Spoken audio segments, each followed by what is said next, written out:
Good morning, Ma'am Marjorie. Si Bombo Kier Liado po ito from Bombo Radyo Naga. Welcome to our program.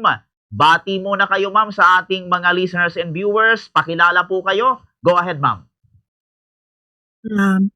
Good morning po sa Pilipinas. Ako po si Marjorie Macopia, taga Plaridel, Bulacan. Nandito po ako, OFW sa Bahamas. Alright. Ito, ma'am, itanong ko lang, ma'am, bago tayo mag-arrive sa ating topic. Ilang taon na kayo dyan, ma'am, sa Bahamas? 3 years na po ako OFW po dito sa Bahamas, sir. Opo. Ito, bago ko pala makalimutan, ma'am. Ano na po palang oras ngayon dyan sa Bahamas, ma'am Marjorie? 7:43 na ng gabi po dito sa Bahamas ngayon. Alright. Ito, ma'am, kumusta ngayon? Dahil ito nga, nag-celebrate na tayo ng Pasko dito sa Pilipinas, December 25 na, Pasko na. Diyan, ma'am, sa Bahamas, ano na po yung mga kaganapan ngayon, ma'am Marjorie?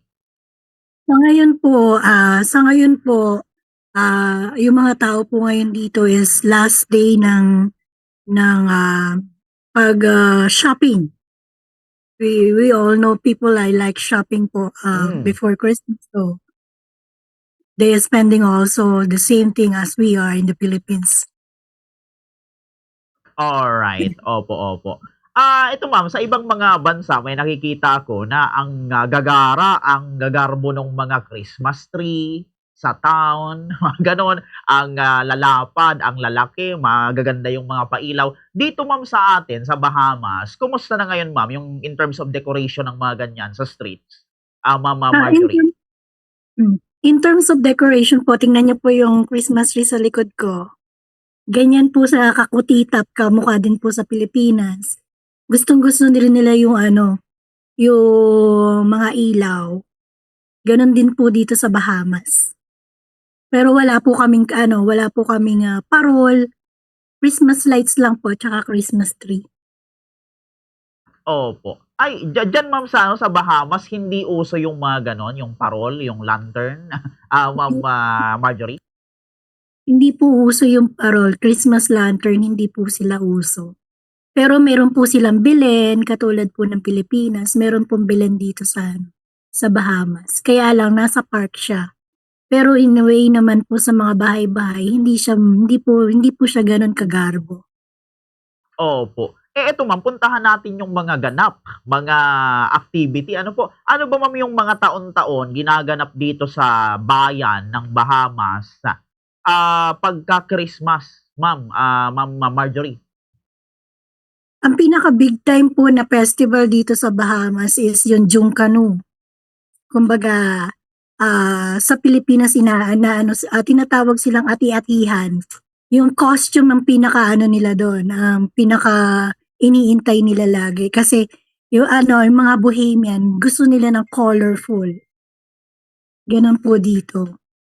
Opo. Ano, ma'am, yung mga nangyayari na-mention nyo kanina, ma'am, yung Jungkanu? Tama, ma'am. Ano yung mga nangyayari doon, ma'am Marjorie? May mga kanya-kanyang grupo po na nagsasayaw dito.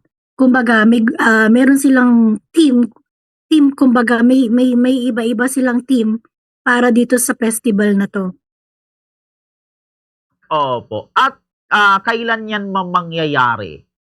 Kailan yan, ma'am, mangyayari in terms of Pasko, ma'am Marjorie? Tuwing every year po nangyayari po yung Jungkanu. Basta in December 25 po ng gabi, 10 o'clock until December 26 ng 10 o'clock din po ng umaga. Naabot siya ng 12 hours, ganun siya katagal, ganun kasaya dito. Opo. Ano, ma'am, yung parang belief ng mga Bahamian dito, ma'am, sa pagsasagawa nitong Jungkanu? Ma'am, kung naitanong-tanong nyo, ma'am, or na-experience nyo na rin po dito, ma'am, sa Bahamas. Kasi ang ibig kasi sabihin ng Jungkanu dito sa Bahamas is yung freedom. Kumbaga doon nila na-express yung yung kung paano naging republic ang naging republic ang Bahamas.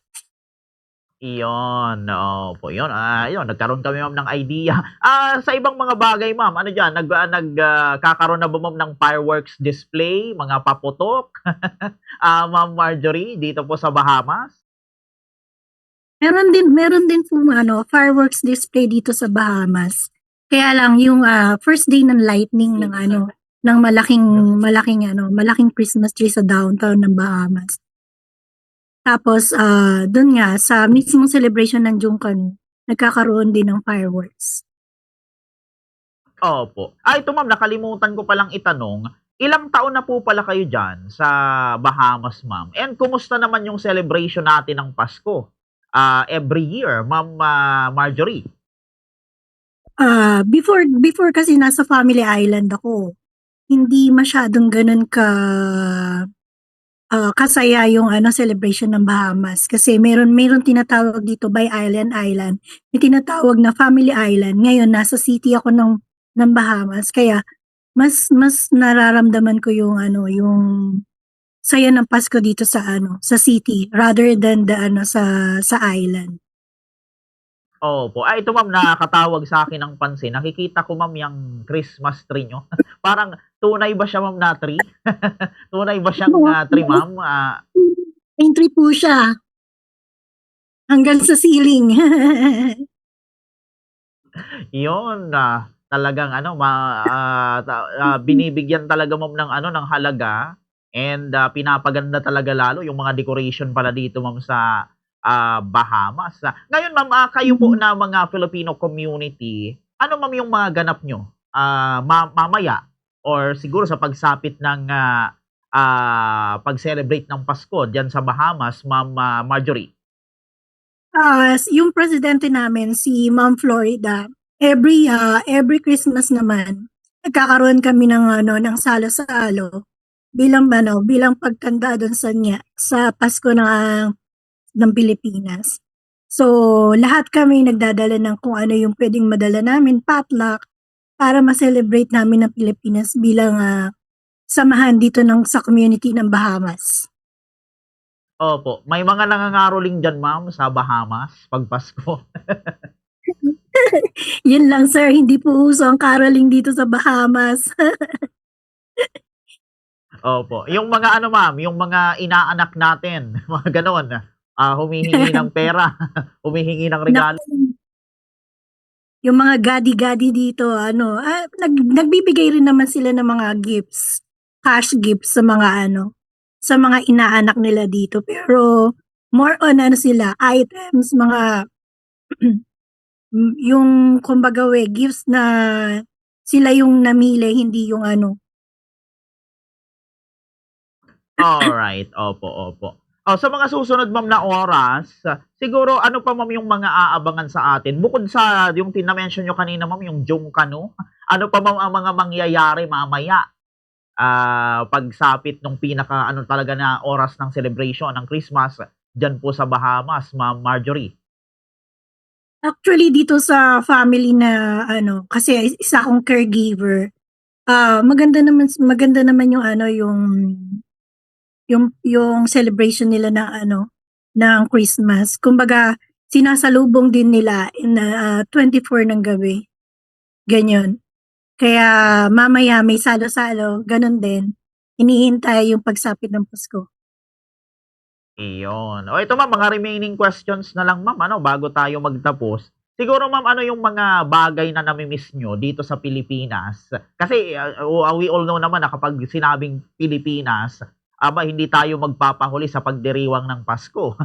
Ano ma'am yung mga nami-miss natin na mga belief, mga bagay, mga pangyayari sa Philippines na hindi natin nagagawa dito sa Bahamas? Ma'am Marjorie? Siyempre yung pagkaing Pinoy ibang-iba siyempre, ibang-iba diyan sa Pilipinas. Yung pagpunta ng sa pagpunta ng mga magkaroon ng pumunta sa family para i-celebrate yung Christmas kasi dito hindi ganito dito, eh. Walang ganito sa Bahamas.